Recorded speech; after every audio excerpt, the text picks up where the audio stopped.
Como somos seres pensantes, podemos tener encuentros sexuales solo por placer o encuentros sexuales para reproducirnos. La biología del femenino y de la hembra, parir debe ser tan natural como menstruar, tan natural como tener orgasmos. Cuando nos centramos solamente en la parte penetrativa y coital, todas las otras áreas de la sexualidad que no están siendo abordadas. Hay papás que les da miedo porque sienten que puede hacerle daño al bebé, que puede hacerle daño a la mamá.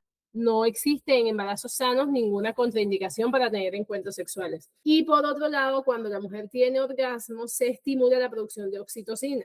Hola amores, gracias por estar aquí, gracias por seguir este canal. Si no te has suscrito, suscríbete a mi canal y dale a la campanita y comenta y comparte con quien creas que le puede servir todo el contenido que estoy poniendo en este canal. Hoy vamos a entrevistar a una ginecóloga que además decidió especializarse en sexología. Y vamos a hablar de temas delicados, bueno, tal vez no delicados, sino como temas importantes sobre nuestra sexualidad, sobre la relación que tenemos con nuestro cuerpo y con el cuerpo de nuestras parejas. Vamos a hablar de sexo, vamos a hablar de maternidad, paternidad y todo en torno a la sexualidad con la sexóloga que invité hoy, que además es una muy buena amiga.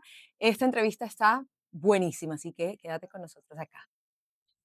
Muchísimas gracias, Alex, por aceptar la invitación, por estar aquí en este canal que pretende compartir sobre parto, sobre gestación, parto, posparto, lactancia, crianza y educación. Gracias por aceptar la invitación. Entonces, cuéntanos ya de ti, quién eres tú, que además entiendo que haces muchas otras cosas, además eres mamá, te estás preparando para una triatlón, o sea, Son háblanos muchas cosas. de SMAR. Claro, y muchas gracias por la invitación. Bueno, yo soy Alixmara Maya Daza, yo soy médico, soy ginecóloga, hice un posgrado en sexología clínica.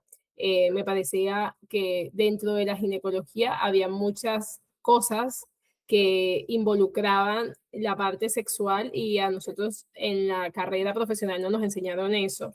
Y terminé por cosas de la vida estudiando sexología, educación sexual y todo lo relacionado con la sexualidad humana, dentro de lo patológico, dentro de lo normal.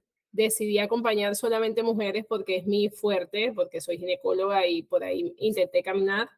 Y, y bueno, afortunadamente he adquirido como herramientas para poder apoyar a las mujeres que les falta descubrirse un poco más desde lo sexual, desde lo erótico, desde el empoderamiento, de identificar qué cosas son normales, qué cosas hemos puesto como un estándar cuando en realidad la mayoría no cumplimos esos estándares y no llega a ser normal. Y aparte de eso, bueno, también hago deporte, hago triatlón y me encanta también como involucrar los retos, las cosas difíciles en la vida y eso me apasiona mucho como superar cosas diferentes, disruptivas, hacer cosas que todo el mundo no hace y bueno, y motivar a las mujeres a que podemos hacer cosas difíciles. Eso creo que se me volvió como un estándar de vida, que las mujeres también podemos hacer cosas difíciles en un mundo donde habitualmente los que hacen cosas difíciles son hombres. Entonces, creo que esa es mi forma de empoderar a las demás para que puedan hacer lo que quieran, pero que sí lo pueden hacer. Es una inspiración para todas nosotras verte hacer lo que haces y además para mí también es súper inspirador verte trabajar porque nos ha tocado trabajar juntas ya varias veces, yo como dula y tú como médica ginecóloga, y yo me siento tan a gusto trabajando contigo, Alex, porque de una manera muy profesional y de una manera como muy firme también, porque cuando digamos estamos sosteniendo la energía de un parto y desde tu profesión que es la ginecología, debe haber una energía firme. Esa energía de la firmeza la combinas con la del amor y proteges ese momento sagrado del nacimiento de una manera impecable. Yo me siento súper afortunada cada vez que me toca un parto contigo. Digo, gracias, y a todas las mamás que entran, que quieren que yo sea su dula, yo digo, mira, yo te recomiendo que vayas ante Alixmar, sin, Sí, o la sea, verdad sin desmeritar el trabajo de otros ha médicos. sido un proceso de desaprendizaje y de desestructurar lo que, lo que en teoría yo como profesional tengo que hacer, pero no puedo dejar a un lado el entender que ese momento no es un parto más, no es un nacimiento más, no es una situación más, es el parto es el nacimiento de un niño a esa familia y eso tiene que ser recordado de una manera linda, respetuosa, pero además que la familia sienta que uno está cumpliendo su rol como profesional, porque tanto el bebé como la mamá son mis pacientes y yo los tengo que cuidar. Pero eso no significa que uno tenga que dejar a un lado pues la empatía y el tratar de que el momento sea memorable como tiene que ser. Entonces eso ha costado, me ha costado mucho, me ha costado muchas, no sé, qué sé yo, muchos planteamientos, burlas, cosas, o sea, la gente, Mm. hay muchos comentarios positivos, negativos, mucha gente que yo sé que me ve y dice como que va bien lo que ella está haciendo, pero hay otra gente que me dice, que piensa y dice que soy irresponsable, que algún día va a pasar algo malo y cosas así. Entonces yo omito y sigo y nada más. Muy bien, me encanta eso. Bueno, vamos a hablar de sexo. Vamos a hablar de sexo. Hay muchos mitos alrededor del sexo y yo quisiera comenzar, Alex, a ver si nos aclaras un poquito el panorama en ese sentido. Vamos a hacer como el recorrido, ¿no? Antes de quedar embarazada, durante mi embarazo y en mi posparto. E incluso durante el parto, ¿cierto? Incluso durante el trabajo de parto, que hay muchas cosas similares que pasan en un trabajo de parto y en un parto y en un nacimiento, que hay muchas cosas similares a nuestras relaciones sexuales en la intimidad. Entonces vamos a ir paso por paso. Lo primero es antes de quedar embarazada, para esas mujeres que nos escuchen y también hombres que puedan estar viendo ahorita. Me gustaría que entráramos a definir un poquito ¿cuál es la diferencia entre el sexo o las relaciones sexuales, el coito, etcétera, y la sexualidad? Porque sí entiendo que son mundos, son otros mundos. Diferentes, ¿Cómo sí, es son eso? dos cosas diferentes. La sexualidad es lo que nos define a nosotros, a los seres humanos, que incluye tanto características físicas, características cognitivas, comportamentales, los roles de género, todo lo relacionado con ese tipo con esas áreas. Por ejemplo, que las mujeres o las personas que tienen vulva se comportan de cierta manera, culturalmente en un área, las personas que tienen pene se comportan de cierta forma, los vínculos, todo lo que tiene que ver con la afectividad hacia uno u otro género, los comportamientos o las atracciones que nosotros sentimos por algunos comportamientos de las otras personas de diferentes géneros. Eso es totalmente diferente a los encuentros sexuales, porque los encuentros sexuales es el acto coital, que el acto coital es el contacto físico con otra persona que me genera una satisfacción personal. Bueno, debería ser así, pero eso ya es el acto coital, que es el sexo, que lo podemos definir desde la parte reproductiva, que sería como el hecho de aparearnos, comillas, y la otra parte es en los encuentros sexuales que tenemos por placer, que los seres humanos, como somos seres pensantes, podemos tener encuentros sexuales solo por placer o encuentros sexuales para reproducirnos, o como los animales que en teoría solamente lo tienen para la reproducción. Entonces, entender esto es muy importante porque dejamos a un lado cuando nos centramos solamente en la parte penetrativa y coital, todas las otras áreas de la sexualidad que no están siendo abordadas. Por ejemplo, toda la parte del erotismo, toda la parte de mi autoerotismo, toda la parte de mis comportamientos que erotizan al otro, Ujú. todas esas cosas que permiten que yo en algún momento pueda llegar a tener un encuentro coital o no, porque no necesariamente una sexualidad satisfactoria tiene que terminar en sexo, porque muchas personas pueden tener sexualidades satisfactorias sin necesidad de tener encuentros penetrativos o coitales o genitales con otra persona. Se podría decir que lo satisfactorio que puede llegar a ser un encuentro sexual con otra persona depende mucho cómo nuestra sexualidad y nuestra intimidad, digamos, con uno mismo, ¿verdad? Personal, claro. Eso está No, y eso directamente es clave, relacionado. eso es clave. Justo eso es una de las cosas que me motivó a estudiar todo esto de la sexualidad femenina, porque las mujeres no nos enseñan a disfrutar de los encuentros sexuales ni de cómo potenciar mi autoerotismo y mi sensualidad. Las mujeres siempre hemos sido criadas desde la parte restrictiva. Siempre ha sido como no te embaraces, no tengas embarazos no intencionales, no te infectes de alguna cosa, no se lo vayas a dar a cualquiera, no hagas, o sea, no, siempre ha sido como desde lo negativo. Entonces, Y creo que por otro lado también cuando hay mensajes como de ti depende el placer del otro. Es como, claro, ¿no? De ti claro. depende que él se sienta rico, que él, ta, ta, ta. Entonces se convierte uno como en un objeto ahí como para que el otro, ¿cierto? Sienta Exactamente. y por ahí no es Y la cosa. entonces ya tú no te centras en tu propio placer, sino que te centras en a darle placer al otro.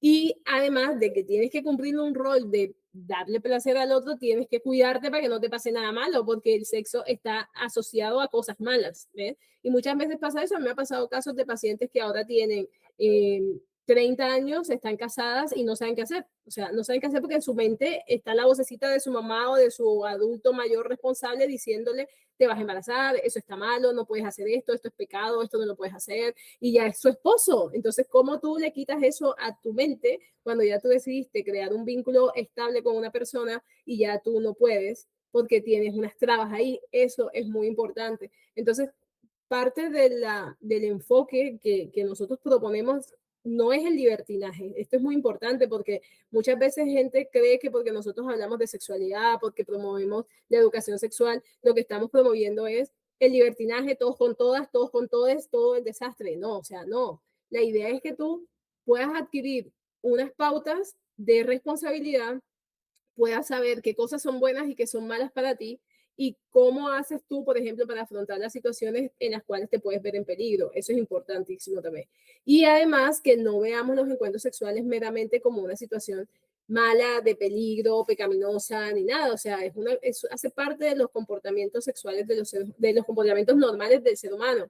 Entonces, normalizarlo no significa que nosotros vayamos a darle permiso para hacer todo lo que quieran. No, es para entender que hace parte de tu vida, como comer, como ir al baño, como, no sé, caminar, o sea, hace parte de tu vida y tienes que aprender qué cosas son aceptables, qué cosas no, qué cosas quieres, qué cosas no quieres, pero desde tu individual y no como una cosa que te lo dijeron y tú tienes que cumplir.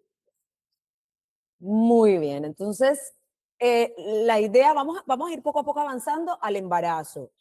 Eh, yo te quiero hacer una pregunta. Esa relación que tiene uno, una sexualidad sana y esa relación que tenemos nosotros con nuestro propio cuerpo, ¿influye en la fertilidad? O sea, a la hora de quedar o no embarazados, de pronto si no tengo una conexión con mi cuerpo, si de pronto no puedo llegar al orgasmo, ¿en qué influye el hecho de que tengas una buena relación contigo mismo en tu sexualidad personal y la fertilidad? Biológicamente, en teoría, no habría ninguna, porque si tú eres una persona sana, ¿cómo se llama? Que tiene sus genitales normales, su sistema hormonal normal y que no tienes ninguna limitación desde lo biológico, tú te puedes embarazar, en teoría. Pero, implica que si yo quiero embarazarme, yo tengo que es conocer mi cuerpo, por ejemplo. Conocer mi cuerpo en el sentido de que yo tengo que ver cuáles son los cambios que tiene mi cuerpo con el moco, con el flujo, con el temperamento, con las mamas, que me duelen, si no me duelen. Entonces, eso hace parte de la sexualidad también. Entender cómo mi cuerpo cambia según los cambios hormonales y todas las cosas que me pasan para poder aprovechar eso para la parte reproductiva. Entonces, yo tengo que Ok, conocer mi cuerpo. planificar. Yo tengo que conocer mi cuerpo, yo tengo que conocer las fases de mi ciclo hormonal, yo tengo que conocer, eso hace parte de la educación sexual. Entonces, si yo esa parte de sexualidad la tengo bien afianzada, cuando llegue el momento de la reproducción, yo lo puedo ayudar, lo puedo usar a mi favor. Y además, si yo no tengo una buena percepción de mi sexualidad, cuando yo quiera compartir mi cuerpo con otra persona, esos encuentros no van a ser lo más frecuente que deberían ser y además no van a ser satisfactorios. Entonces, eso ahí nos juega en contra. Y otra cosa también importante es que biológicamente el orgasmo, que produce unas contracciones del útero rítmicas que hacen que los espermatozoides se muevan y suban y lleguen. Entonces, no es el mero hecho de acostarse, meter algo, botar algo adentro y que haga lo que tenga que hacer. O sea, en realidad tiene que haber una respuesta de los genitales internos de las mujeres para que sea más efectivo eso. Puede pasar que tú te puedes embarazar acostándote ahí y ya, listo, no pasa nada. Pero hay un beneficio en el proceso del orgasmo para poder ayudar a que el útero se contraiga y suba, como que aspire los espermatozoides Ujú. y lleguen hacia el lugar donde se tiene que fecundar. Entonces hace parte, sí, favorece, podría llegar a favorecer, pero en teoría, tú no necesitas tener una parte de eso, toda la parte del orgasmo, la lubricación puede ser importante para el dolor y todo eso, pero te puedes embarazar sin participar mucho en esa parte. Pero está bueno saberlo por todo eso que te está explicando ahorita. Bien, ya de las contracciones uterinas del orgasmo vamos a hablar más adelantico. Ahora, vámonos al embarazo. Estamos embarazadas, ¿verdad? Muchas mujeres, y he escuchado que pierden un poco el deseo sexual. He escuchado también papás que les da miedo porque sienten que puede hacerle daño al bebé, que puede hacerle daño a la mamá. Muchas parejas no encuentran, sobre todo cuando la barriga está grandota, no encuentran como una postura cómoda. Pero también he escuchado personas, ¿verdad? Que tienen las relaciones sexuales y son felices durante el embarazo e incluso hombres que les gusta mucho más Mm. cuando ve a la mujer crear esta vida dentro, ¿no? Y eso les da como una excitación también. Entonces, todo eso que sucede durante el embarazo con nuestras, específicamente con las relaciones sexuales, eh, ¿cuáles podrían llegar a ser esas limitantes según tu experiencia con las familias que has acompañado? Esas limitantes para tener relaciones sexuales durante el embarazo de mamá. Lo primero son todos los mitos que hay relacionados con eso. Uno es eso que tú explicabas de el miedo a generarle un daño a la mamá o al bebé.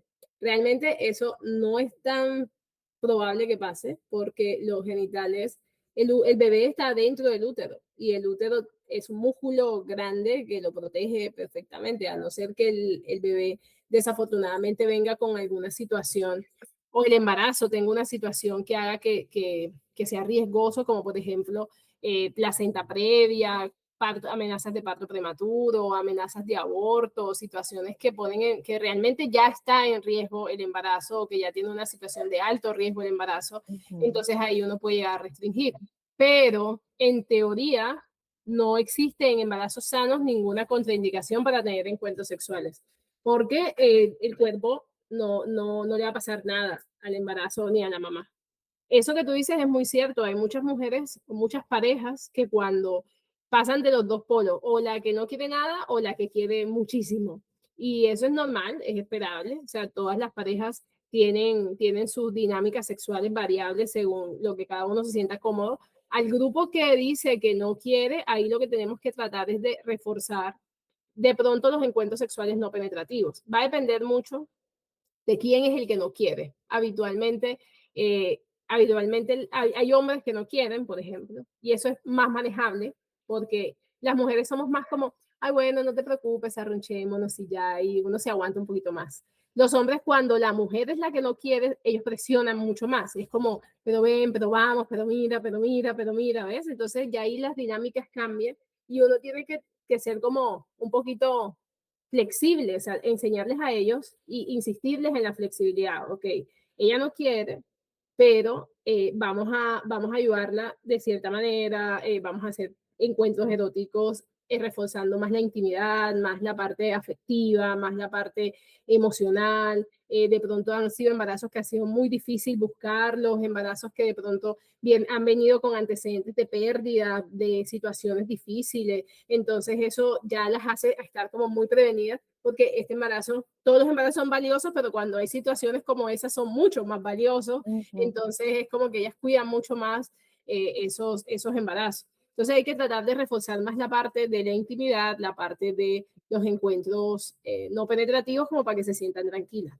Cuando es al revés, que es el hombre el que no quiere y la mujer sí quiere, entonces ahí lo que pudiéramos hacer es tratar de ayudarlos a que entiendan que no necesariamente tienen que ser penetrativos, que hay encuentros, por ejemplo, masturbatorios, de sexo oral o alguna práctica sexual que a ella le guste y que ellos puedan ayudarla a ella a sentirse bien desde lo sexual y no poner en peligro, como ellos piensan, el embarazo.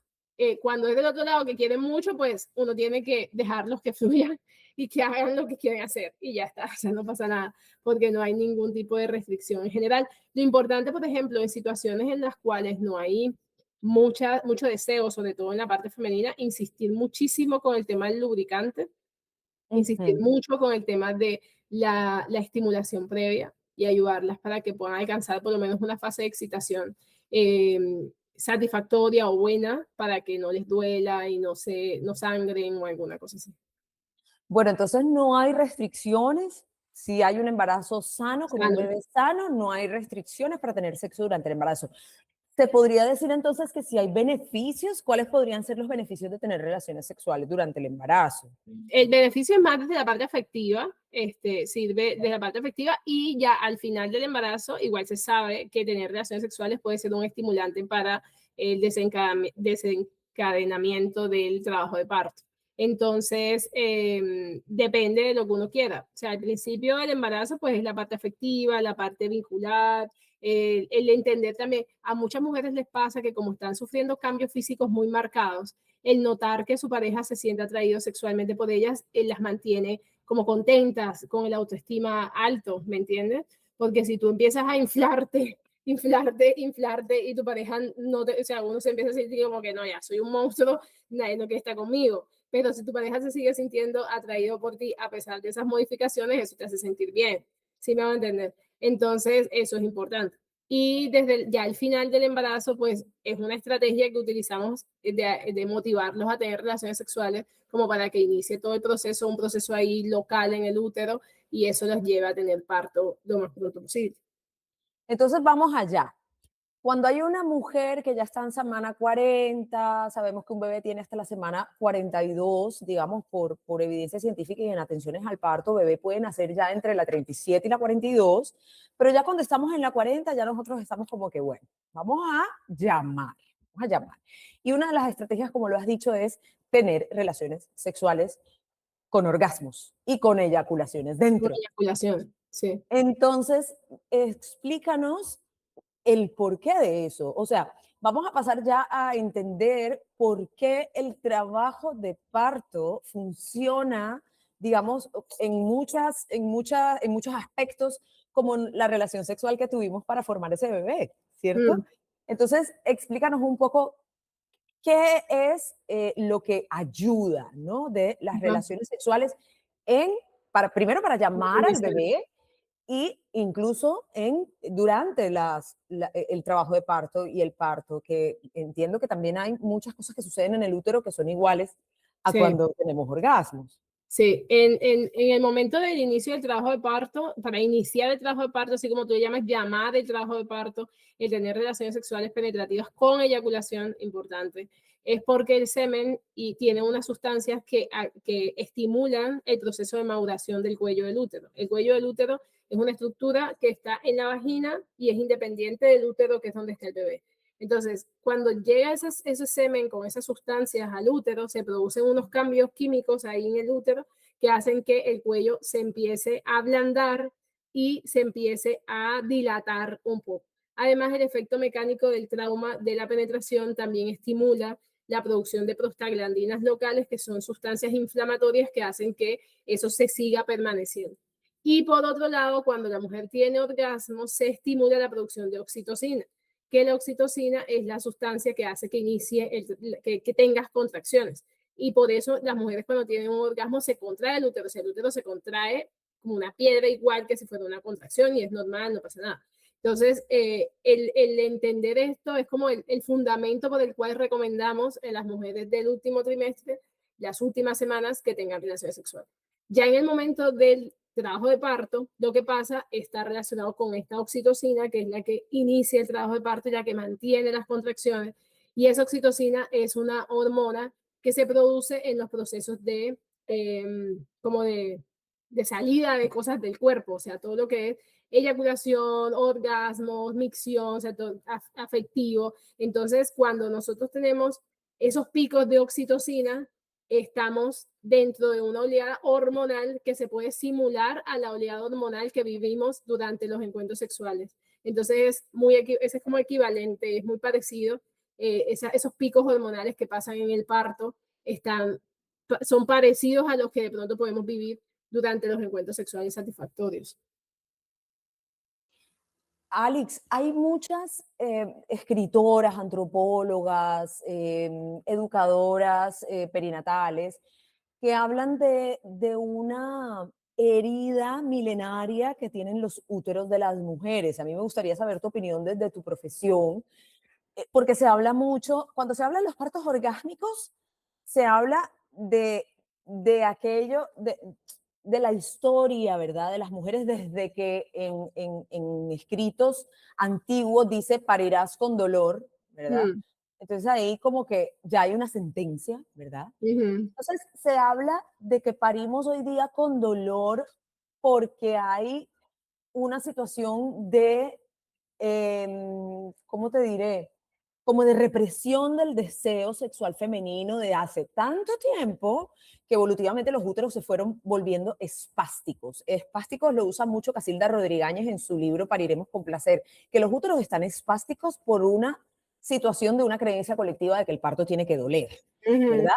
Pero dicen que a nivel, digamos que natural y la biología del femenino y de la hembra, parir debe ser tan natural como menstruar, tan natural como tener orgasmos, tan natural como nuestras necesidades fisiológicas del cuerpo.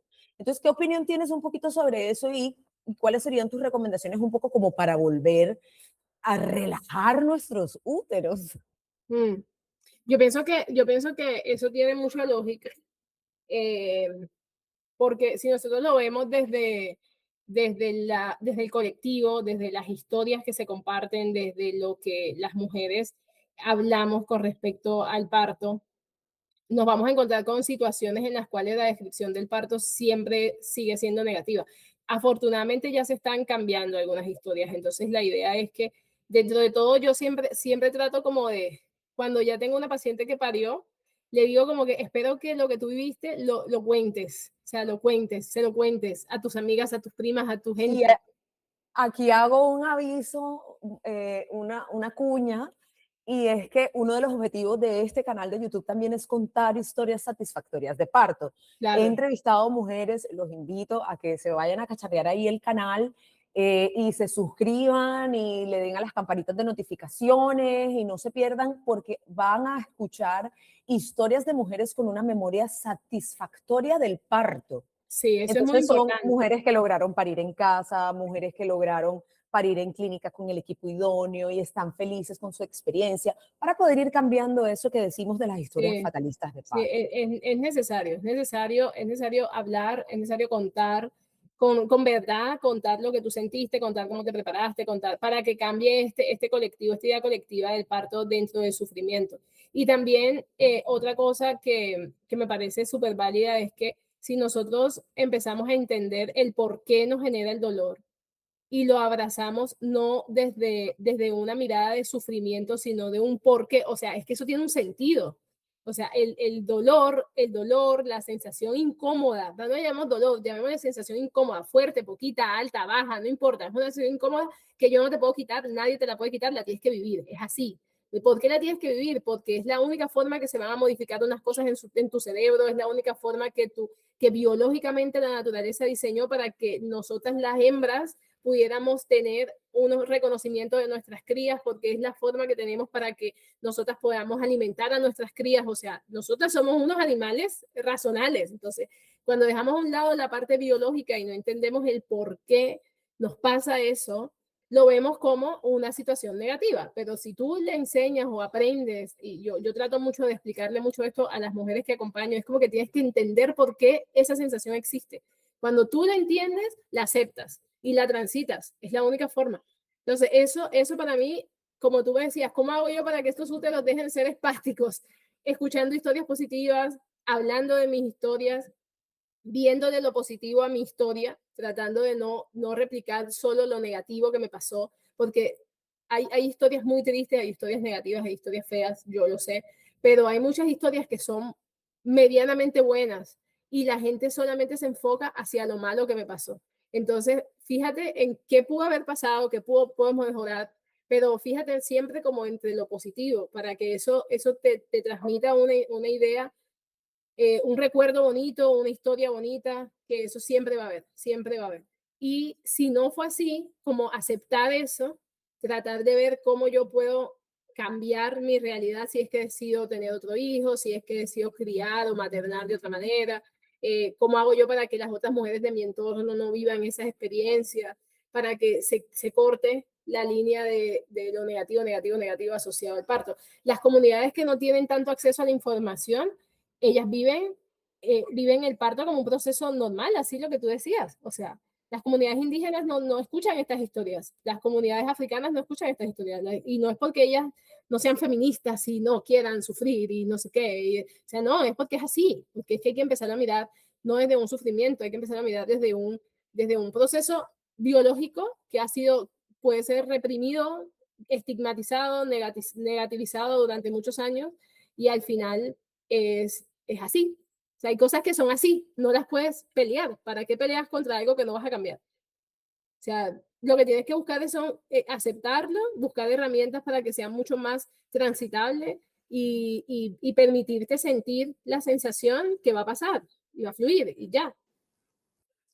Esta entrevista no termina aquí, así que quédate en este canal y espera unos cuantos días para ver la segunda parte de la conversación que tuvimos Alixmar y yo hablando de sexo.